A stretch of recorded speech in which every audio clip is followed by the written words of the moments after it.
नमस्कार मंडळी, कशा आहात सगळे? मजेत आहात ना? तर नवीन दिवसाची नवीन सुरुवात. आज आहे शनिवार. मी कालच आलेली होती, ब्लॉगमध्ये कळलं असेल.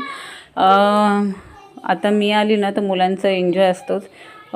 त्यांना फिरायला न्यायचं, खायला घालायचं आणि ना आम्ही चालतच नेते मी. आणि यावेळेस तृषाला न्यायचं होतं ना, म्हणून मी म्हटलं जसं रिक्षा मिळेल ना तशी रिक्षानेच जाईल, कारण तृषा, अन्वी, रितिशा आणि अर्णव हे चौघांनी घेऊन निघालेलं. तर ना हे बाजूला कलमाची झाडं खूप होती आणि म्हणजे पानं कमी आणि फळ जास्त ना असं होतं तिथे. तर जाता जाता आम्ही तेच करत होतो. एखादी रिक्षा भेटली तर पटकन पकडणार होतो, पण लवकर नाही. अर्ध्या रस्त्यात गेलो ना तेव्हा आम्हाला ती रिक्षा भेटलेली. तोपर्यंत पोरं चालत होती. मला वाटलं तृषा मला उचलायला लावेल, पण नाही, चालत होती ती. तर आज माझं कसं आहे माहिती आहे, मी जर गावी गेली ना तर मुलांना 2 टायमाचं जेवण एकदाच करून घेते. भात आणि चपाती ठेवून देते फक्त, आणि मुलांना घेऊन फिरायला जाते. 5 वाजता निघते बरोबर. ते दापोली डेपोपर्यंत जातो, तिथे खायला प्यायला घालणार मुलांना आणि मग परत रिटर्न ऑटोने येणार. तर आज त्यांनी सुरुवात कुठून केली असेल माहिती आहे? त्या लहान मुलांना मंचुरियन वगैरे खूप आवडतं, त्याच्यामुळे ते तिथूनच सुरुवात करणार होतं. हे झाड ना एवढं आंबा भरलेला होता ना त्याला, म्हणजे पानं कमी आणि आंबा जास्त होता. तर जिथे त्यांना फ्रँकी रोल खायचं होतं ना तिथे मी त्यांना बसून आली आणि अन्वीला घेऊन आली, कारण अन्वीला जे ड्रेस आणलेले ते शॉर्ट होत होते, त्यासाठी मला तिला लेगीज घ्यायची होती. पण एवढं मला अंदाज नाही आला कुठे ते. तरी मग मी पाणीपुरी खाल्ली आणि मुलांना फ्रँकीचा रोल दिला. तिथून थोडंसं पुढे आल्यावर ग्रेव्ही मंचुरियन घेतलं. एकदम गरम गरम होते, खूप गर्दी होती. ते झाल्यानंतर मुलांना आईस्क्रीमही खायला घातलेली आहे. आणि एवढं सगळं खाऊन झाल्यावर फक्त एक मेनू तर राहिला, तो म्हणजे केक. कारण मुलांना केकही खूप आवडतो, म्हणून आधी सगळ्यात आधी खायला दिला आणि नंतर सगळ्यात शेवट आम्ही केकवर आलो. तर आयंगर बेकरी आहे ना तिथून मी अशी पेस्ट्री घेतली आणि खायला घेतलं. संध्याकाळ झालेली. घराची इथे आल्यावर ना ही सिनेरी छान होती, कारण ना मी ज्या दिवशी शुक्रवार गेली ना त्या दिवशीच पाऊस पडलेला होता. तर हे बघा आमचं घर असं दिसतं आहे आणि घरातले सगळे सिनियर सिटीजन कामं आटपून बसलेले आहेत रिलॅक्समध्ये. आणि संध्याकाळच्या जेवणाला ना मी पावट्याची भाजी केलेली. शनिवार आहे. पावट्याची भाजी, कढी, मस्त पडवळ, शेंगा, वांगं, बटाटं असं सगळं टाकून एक भाजी बनवली. भात, कढी, चपाती. तर ना मी गेली ना तर पप्पा कधीतरी सांगतातच पानं लावायला. ते यावेळी मी सगळे हाताशी मदतीला होते ना, म्हणून मी पीठ कालवून घेतलं वडे लावायला.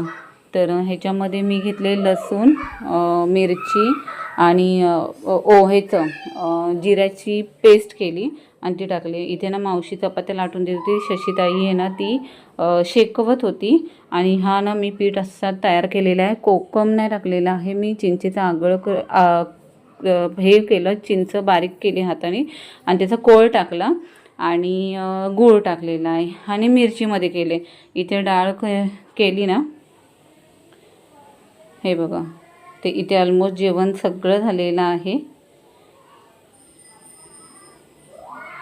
हे 2 दिवस कसे जातील ना हे मलाही नाही कळणार. ते इथे अळूवड्याची पानं 6 निघाली, तर म्हटलं 3 वड्या तर नक्की लागतील, कारण मोठमोठे होते. ते सगळ्यात आधी स्वच्छ धुवून घेतल्या आणि मग त्याचे ते दांड्या आणि दोरे काढायला घेतलेले. आता कसं माहिती आहे, मी जशी येईल ना तसे मग एक्स्ट्रा करून ठेवलेलं. पप्पा सगळे घरातले ना ते वापरतील म्हणून. ते बघा असं प्लेन करून घेतली पानं, स्वच्छ करून. आणि पानं ना खूप मोठी होती. माझ्याकडून अंदाज चुकला, पीठ कमी कालवलं गेलं, त्याच्यामुळे मी पातळच लावलेलं, पण प्रतिम झालेले होते. हे बघा अशी 6 पानं घेतली आणि मग वड्या लावून घेतलेल्या आहेत. सगळी कामं झाल्यानंतर मुलांबरोबर खेळणंही महत्त्वाचं होतं. मी 2 दिवसासाठी झाले ना, तर मुलांना जेवढं होईल तेवढं मी टाईम पण देत होती. आई पप्पांना बाकीच्यांनाही आराम पाहिजे ना, म्हणून जेवणाचंही करून घेतले आणि ह्या मुलांमध्ये खेळायला लागली. तर हा हौजीचा गेम आहे, जो बंटीने गावी जायच्या आधीच पोरांना घेऊन दिलेला. छान होता. आणि ना तुम्हाला सांगू, सगळे सिनियर सिटीजन आहेत ना, सगळे खेळण्यामध्ये गुंतलेले होते. आणि ना सोबत भेळ खायचा आमचं टाईमपास चालू होता. हौजी, सापशिडी, किंवा ते कलरचे गेम, युनो, हे सगळे गेम ना शाळेत जायचे गावी जायच्या आधी ना मी घेऊनच देते मुलांना, की आता कंटाळा नाही येणार. आणि मी सध्या मुंबईला असते ना ताई, रूमचं काम चालू आहे त्याच्यामुळे मला त्यांना वेळ देता येत नाही. आणि 2 दिवस गेली तर म्हटलं मी आज पूर्ण त्यांच्यासाठीच वेळ देणार. घरातलं जेवण वगैरे झाल्यावर मस्तपैकी आम्ही हे 3-4 डाव खेळलेले होते. तर कोण कोण हौजी खेळताना हे कमेंट्समध्ये नक्की सांगा.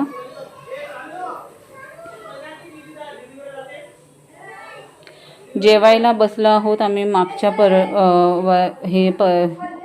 वरांडा म्हणतात त्याला, काय म्हणतात आठवत नाही, पण तिथेच आम्ही दुपारचं जेवण करतो. वड्या तळलेल्या आहेत, भात आहे, वरण आहे, पावट्याची भाजी आहे, सगळं जेवण घेतलं आणि खुर्च्या वगैरे लावून आम्ही मागच्या पडवीमध्ये जेवायला बसलेलो आहे. सध्या नॉनव्हेजचं खायचं नाही आहे, त्याच्यामुळे आम्ही व्हेजच करतो. म्हणजे वास्तुपूजा झाली आहे ना, त्याच्यामुळे जेवण 21 दिवस त्यांनी सांगितले पाळायला म्हणून. हे सगळं झाल्यावर आम्ही गेलो रुदूला बघायला, कारण रुद्राला जरा बरं नव्हतं. मग मावशी, शशीताई आणि मी, मुलांना आता घेतलं नाही आहे, आम्ही रुदूला बघायला निघालेलो. इथे ना जास्वंदाला एवढा बहर आलेला ना छानपैकी, म्हणजे गावच्या ठिकाणी फुलं अवेलेबल असतात. तर इथे आम्ही ना रिक्षाची वेट करत करत करत अर्धा रस्ता गाठला. रस्ता नाही, आम्ही पोचलोच जिथे जायचं आहे तिथपर्यंत. पण मावशीला थोडे पाय दुखतात ना तिचे, म्हणून आम्ही हळूहळू चाललेलो. आणि तिघीच होतो ना, त्याच्यामुळे काय टेन्शन नव्हतं. हा रस्ता पण छान मोकळा होता. 2 दिवस आभाळ होतं, जरा असं वाटलं पाऊस वगैरे पडेल, पण नाही, मस्त छान असं हवेशीर. 2 दिवसासाठी आले मी, पण आता जाताना थोडं जड होणार आहे पण परत मी येणारच आहे. मेन काम आहे ना माझं मुंबईला, आणि मुलांना भेटायचं होतं, त्यासाठी मी खास आलेली गावी. तर रुदूला बघून आम्ही निघालो. तर हा व्हिडिओ कसा वाटला हा कमेंट्समध्ये नक्की सांगा. व्हिडिओ आवडली असेल तर व्हिडिओला लाईक करा, शेअर करा, सबस्क्राईब करा. बाय, टेक केअर, काळजी घ्या.